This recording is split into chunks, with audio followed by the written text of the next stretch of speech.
Family, we do ourselves a disservice when we do not make sure that we share the skills necessary for our own development. Remember, I practice this work, I teach this work. I'm in practice of this work in lived experiences in real life. Okay? So I run into people who, because they are at deficits, we don't realize what the repercussions of having deficits, of living in a habitual scarcity mentality. Even if you buy things, even if you go on vacations and you're doing all the things and wearing the bells and whistles and all the things that we do in this social landscape, those things don't really attribute to our personal internal mental development. They don't. It's a shtick. It's the Truman Show. It's the Matrix. You're locked in. You're mentally locked in. And you use these things to substantiate your living experience. You believe that that is living. That's not living. You don't have a moral compass. You don't have an internal voice that you hear. You're not tuned into your wisdom. You're not tuned into your ancestors. You're just functioning on autopilot, going through the calendar and being a part of the consumer consciousness. Right? We are moving through life and we're not actually participating in our lived experiences. This is something that, again, I teach and I live this work. I teach this work, I'm living this work, and I'm actually demonstrating this work and moving about in real life experiences with this work. Because there are many people, and it's important to differentiate that, because there are many people that rhetoric a lot. They talk, but they do not do. They know the knowledge, and it's cool for them. Dr. Umar said it's intellectual masturbation. They enjoy it. It brings them pleasure and allows them to feel higher than other people because they know some cool things and some stats and some, they've met a few, leaders and things like that, but they're not living it in their daily practice and in the way that their mind applies the knowledge and the work to their lived experiences. It's not on their energy. It's not anywhere in their space. And you know how I also know? Because anything you practice, you get good at. And I've been in many spaces, more than most.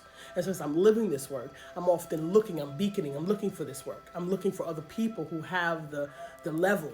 Is that my judgment? Is that my assessment? No, because it's obvious to a blind man. I'm an anomaly, I'm different.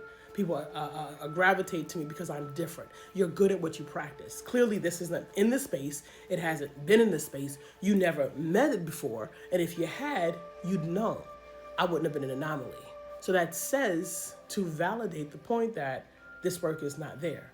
The people in the front of the room, rhetoric and powwow and doing all the things, you're not living the work for the people in your environment to experience the work through you, because that's how it happens. And we do ourselves a great disservice by not passing that information and that application along. And it takes some courageousness to be able to live this work in real life, because there's transparency and most people operate in the gray area. I've been talking about this for 20 years. Most people operate in the gray area because they think they need to negotiate the dysfunction of this society with whatever moral compass and that may be a welling up within them that they know is not correct. And because they're in a scarcity function and mindset, they're going to always do what feels good to them, what is a benefit to them. And if it comes down to a moral compass, you're going to kick someone when they're down. You're going to take from someone. You're going to manipulate. You're going to shirk a little bit to the side. You're going to have your little attitude and your envy and your behaviors that are going to show up as a result of your feelings of inadequacies or insecurities or your lack, or better yet, your scarcity mentality, because a scarcity mentality has symptoms. It manifests in the real world a certain kind of way. And I get so tired of people getting fixated on me because of their lack. It's not admiration. It's not inspiration.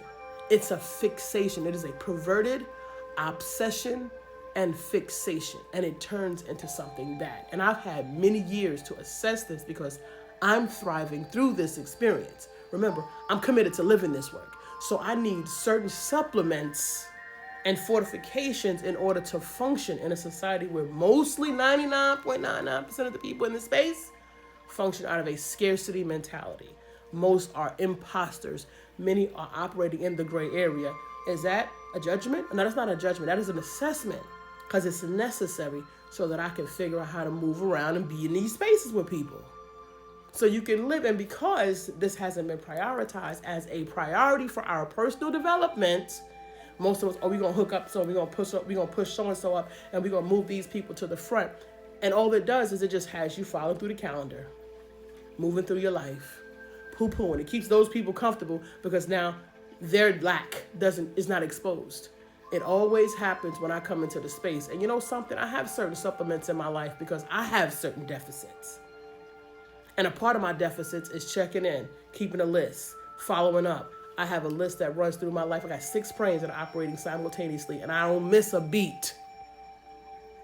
And because I know most people operate in confusion and messy and the gray area, and they don't really know what they're doing because somebody just hooked them up and pushed them over there, and they were improperly trained. Because in our community, with all the bells and whistles and clap-it-ups and ribbons that we get from the Matrix, we still don't have enough functions and faculties to help ourselves. That says we were improperly trained. This is basic math. This is not about how you feel about it. It's not about a criticism. You need to be aware of it so that you know exactly what to address to be better. But I realized that when you're in the front of the room and you got big power fists and you got reputation, all these things, people don't want to fix nothing because they don't want their positions challenged because they happen to be maybe the smartest one in the room. I don't want followers.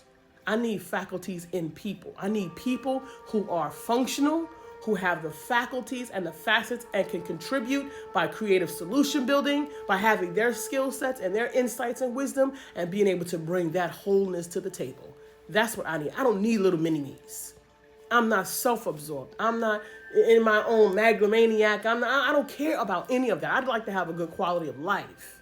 I'd like people to be fully functional in their own skin and able to pour into me as I pour into others. But unless you get this work, put it on and live it, it can't come to be. It cannot come to be. And the Matrix doesn't have the skills to teach you how to be a fully functional and reanimated African. Does not have the faculties or insights or motivation to want you to be a fully functional and reanimated African. So you need to understand, what does your scarcity mentality look like in manifest real life behaviors and actions and interactions in relationship to other people? Those are the people I run into who are not aware of that. Their scarcity mentality shows up. What is scarcity? You've been so deprived for so long that when you get a little bit of something, and you're hoarding. And you're not willing to share because a closed fist cannot receive or give. That's what scarcity looks like in application. And I have tons and tons and tons of stories of people that do little shirky things behind the cameras and behind, in the back rooms when nobody is watching, when they think there's no accountability. And because I'm the Buddha and I'm not about to spaz out and I have certain standards for myself and my behavior, that wildness and that attitude and all that screaming and hollering, that's for savagery. I'm a superior human. I'm an evolved human. I have an evolved consciousness. That would never be me. So when our people behave like this, and you got all of these people over here clapping up and black people with this low vibration with all their bells and whistles and clapping up, saluting that behavior, what that says to me is that you are underdeveloped. Because we should not salute and support mediocrity in our community. We cannot get better if we don't have a cultural consciousness of standards. Oh, black excellence means you got bells and whistles and clapping ups from the Matrix. That's black excellence. Mind you got bells and whistles, clapping ups from the Matrix, and you're ill-equipped to support yourself and help yourself and your community. But you got lots of bells and whistles and clapping ups from the Matrix. Black excellence. See how dysfunctional that sounds? See how the math doesn't math? Because for 70 years, we've been getting bells and whistles and clapping ups from the Matrix. We got manipulated with that affluent African conversation. And it's a whole lot of people, a whole lot of clubs and groups and communities and all the things with all the bells and whistles and clapping ups from the Matrix. And they are yet ill-equipped to support the people from getting out of a hole that is getting bigger by the second. There's an assessment that needs to be made there. That's not a slap in the face. That's not a disrespect. There's an assessment that needs to be made because of that. Because if we intend to pivot, we need to know what's going on. And it can't be about your emotions and your feelings and your embarrassment and your, whatever you got going on, because it ain't about you. It ain't about me. I have a superior evolved consciousness, but I would never sit somebody else down because they don't. I'm saying, let me pull you forward. I don't want to fight with you. I don't want you biting me. Family, come on, let's get this together. Let's support each other. Let's live this work in practice so that we can train in a new behavior within our community.